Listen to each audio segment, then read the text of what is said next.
আবৃত্তি করছি কবি জসিমউদ্দিন রচিত ফুটবল খেলোয়াড় কবিতাটি।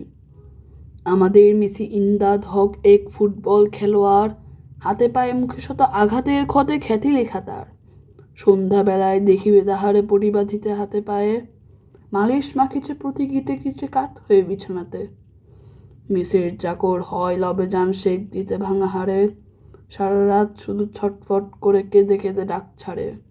আমরা তো ভাবি 6 মাসের তরে পঙ্গু সে হলো হায়, ফুটবল টিমে বল লই কবু দেখিতে পাবো না তাই।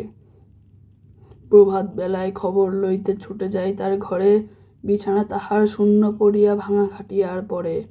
টেবিলের পরে ছোট বড় যত মালিশের শিশিগুলি, উপহাস যেন করিতেছে মোরে ছিপি পড়া দাঁত তুলি। সন্ধ্যাবেলায় খেলার মাঠেতে চেয়ে দেখি বিস্ময়ে, মোদের মেসের ইমদাদ হক আগে ছুটে বল লয়ে। বাম পায়ে বল ড্রিবলিং করে ডান পায়ে মারে ঠেলা, ভাঙা কয়খানা হাতে পায়ে তার বজ্র করিতেছে খেলা। চালাও চালাও আরো আগে ধাও, বাতাসের আগে ধাও, মারো জোরে মারো, গোলের ভিতরে বলের ঢুকিয়া দাও। গোল গোল গোল, চারদিকে হয়ে ওঠে কোলাহল কল, জীবনের পণ মরণের পণ সব সব বাধা পায়ে দল। গোল গোল গোল, মোদের মেসের ইমদাদ হক কাজী, ভাঙা দুটি পায়ে জয়ের ভাগ্য লুটিয়া আনিল আজি। দর্শক দল ফিরিয়া চলেছে মহাকলরব করে, ইমদাদ হক খোঁড়াতে খোঁড়াতে আসে যে মেসের ঘরে।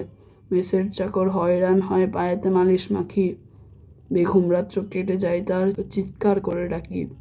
সকালে সকালে দৈনিক খুলি মহাকলরবে পড়ে, ইমদাদ হক কাল যে খেলেছে কওমিতা নজরে পড়ে।